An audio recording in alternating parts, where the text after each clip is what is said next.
आपके साथ निवेदिता राठौर। आइए नजर डालते हैं आज की खास खबरों की ओर। कांग्रेस कल कर सकती है प्रत्याशियों का ऐलान। कल 18 मार्च को बचे हुए 18 प्रत्याशियों की घोषणा संभव।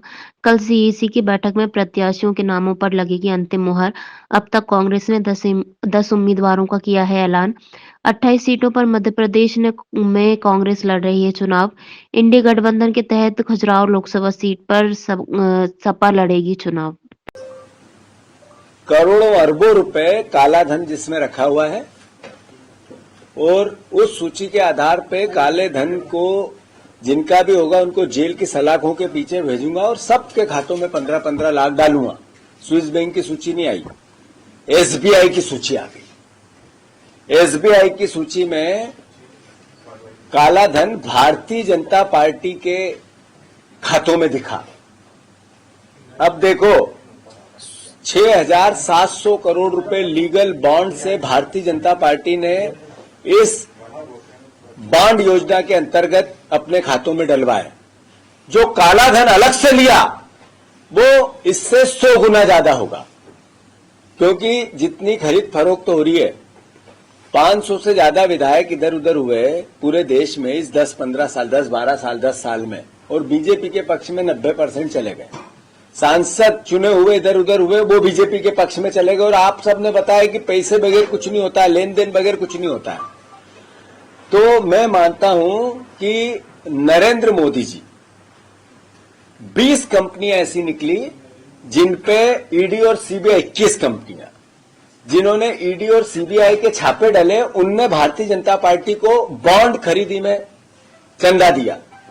मतलब उधर रेट डल रही थी, उसके आसपास इधर उनके चंदे में कोविड यातनाओं की पराकाष्ठा थी। हर व्यक्ति जिसके पास जो था देने को तैयार हो रहा था, सेवा करने के लिए तैयार होता। गरीब से गरीब भी अपना सब कुछ लुटाने में लगा था।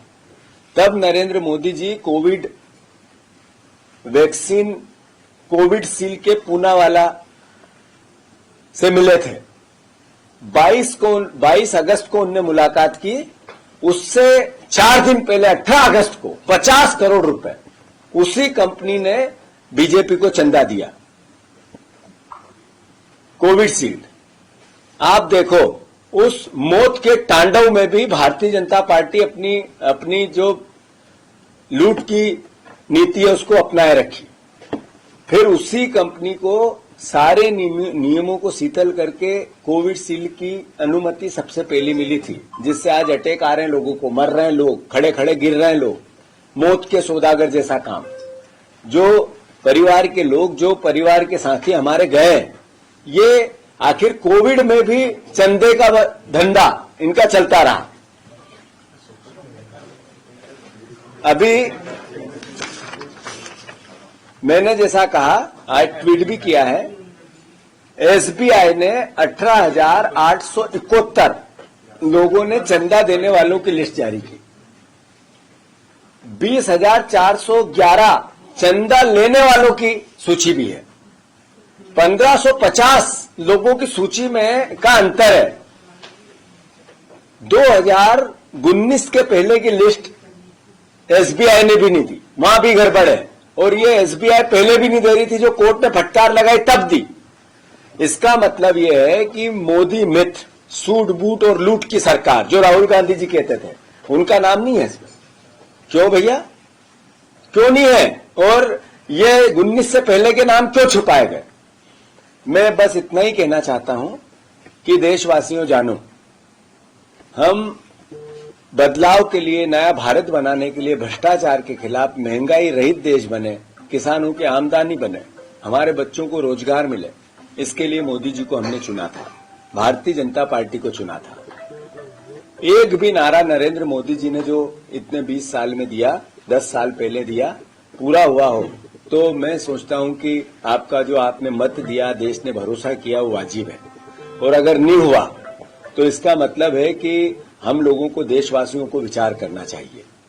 मैंने जैसा कहा, कोविड की यातनाएं जब सह रहा था, जब बीजेपी चंदा ले रही थी, 50 करोड़ रुपए जिस वैक्सीन कंपनी को उन्होंने ठेका दिया था या सबसे पहले अनुमति दी थी, उसने भी बीजेपी को 4 दिन पहले, जिस दिन अनुमति दी उसके 4 दिन पहले 50 करोड़ का चंदा बॉन्ड में दिया है। 1 नंबर में दिया है। 2 नंबर में कितना दिया होगा अकल्पनीय। मैं बस इतना ही कहना चाहता हूं, अगर आपके घर में बेरोजगारी नहीं है तो फिर नरेंद्र मोदी सही प्रधानमंत्री है। अगर आपके घर में महंगाई की मार नहीं है तो फिर नरेंद्र मोदी जी सही प्रधानमंत्री है। अगर आपके घर में किसी न किसी प्रकार का नशा कोई बच्चा या परिवार का साथी नहीं करता है तो फिर नरेंद्र मोदी जी सही प्रधानमंत्री है। अगर किसान है उसकी आमदनी बढ़ गई है तो फिर नरेंद्र मोदी जी सही प्रधानमंत्री है। अगर किसान पे कर्ज नहीं है तो फिर नरेंद्र मोदी जी सही प्रधानमंत्री है। अगर आपने कोविड में अपने परिवार वालों को नहीं खोया या आप बीमार नहीं हुए, आपने आपको लुटवाया नहीं, आप हॉस्पिटल में पैसे देके नहीं आए तो फिर नरेंद्र मोदी जी सही प्रधानमंत्री है। पर अगर सब यातनाएं आप सह रहे हो तो फिर सिर्फ भावनाओं से नरेंद्र मोदी जी झूठ का मायाजाल फैलाकर भारतीय जनता पार्टी आपसे वोट लेती है। आपको आपके बच्चों के भविष्य के लिए, अपने भविष्य के लिए, देश के भविष्य के लिए विचार करना पड़ेगा।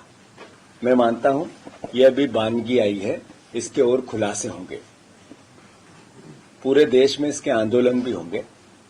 मध्य प्रदेश में जैसा लगातार अब की बार 400 पार का नारा बीजेपी लगाने की कोशिश करती है, ये संकट है आपके लोकतंत्र पे। अहंकार है रावण जैसा, ये भाषा बोल के, ये इस तरह का फिनोमा ऐसा कि पूरी मीडिया भी इनके साथ है। क्यों? इसलिए कि मीडिया का रेवेन्यू मॉडल सरकार पे डिपेंडेंट हो गया है, जकड़ गया है, जिससे लोकतंत्र बचाने वाली मीडिया लोकतंत्र अब खतरे में हो वो भी नहीं बता पा रही है। तो मैं आप सबसे अनुरोध, देशवासियों से अनुरोध करना चाहता हूं, कई चैनलों में मेरी बात ये नहीं आएगी जो मैं बोल रहा हूं,